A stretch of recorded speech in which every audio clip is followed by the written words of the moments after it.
வணக்கம் நண்பா. கவாசக்கி அவங்களோட வெர்சிஸ் X300 வந்து திரும்ப இந்தியாவுக்குள்ள லான்ச் பண்ணியிருக்காங்க.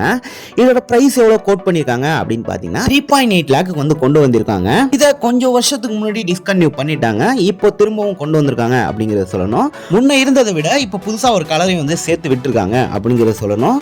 இந்த இன்ஜினும் பார்த்தீங்க அப்படின்னா நாம்ஸ் கண்ட்ரோலுக்கு ஏற்ற மாதிரியான ரிவிஷனும் பண்ணியிருக்காங்க. இதில் நிஞ்சா 300ல ஒரு இன்ஜின் இருக்கும் இல்லையா, அதே இன்ஜின் தான் வந்து கொடுத்துருக்காங்க. 296cc parallel twin இன்ஜின் கொடுத்துருக்காங்க. லிக்விட் கூலிங்கும் வந்துடும்.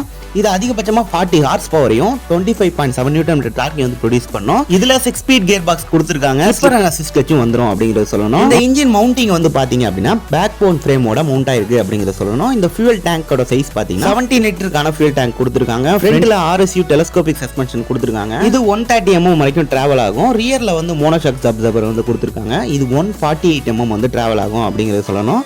இதோட கிரவுண்ட் கிளியரன்ஸ் பாத்தீங்க அப்படின்னா 180 mm வந்து கொடுத்துருக்காங்க. ஃப்ரண்ட்ல 19 இன்ச் வீலும் ரியர்ல வந்து 17 இன்ச்கான வீலும் கொடுத்துருக்காங்க. டியூப்டு டயர்ஸ் தான் ரெண்டு பக்கமுமே. அனலாக் இன்ஸ்ட்ருமெண்டல் கிளஸ்டர் கொடுத்துருக்காங்க வித் கியர் பொசிஷன் இண்டிகேட்டரோட. அதே மாதிரி டூயல் சேனல் ABS வந்து கொடுத்துருக்காங்க. நம்ம ஏற்கனவே சொல்லி இந்த மாதிரி இதோட பிரைஸ் வந்து பாத்தீங்க அப்படின்னா 3.8 லேக் வந்து கோட் பண்ணியிருக்காங்க.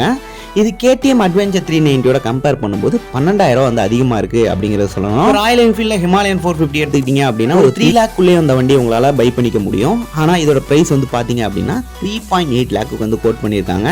இதோட கலர் அப்படின்னு பார்க்கும்போது கேண்டி லைம் கிரீன் அப்படிங்கிற கலர், அடுத்ததா மெட்டாலிக் பிளாட் ஸ்பார்க் பிளாக் அப்படிங்கிற கலர், அடுத்ததா இன்ட்ரெஸ்டிங்கா இதுல தான் ஒரு நல்ல கலர் அப்படிங்கிறத சொல்லலாம் பேர்ல் ஹரிசான் ஒயிட் அப்படிங்கிற கலரும் வந்து வந்துருது. இவங்க இந்த வண்டியை லான்ச் பண்ணது கரெக்டான டைம் தான் நான் சொல்லுவேன்.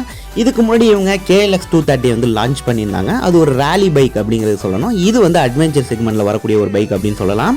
உண்மையாவே கரெக்டான டைம்ல லான்ச் பண்ணியிருக்காங்க. இதோட பிரைஸ் வந்து கம்மியா இருந்தது அப்படின்னா இன்னும் கொஞ்சம் நல்லா இருந்திருக்கும்.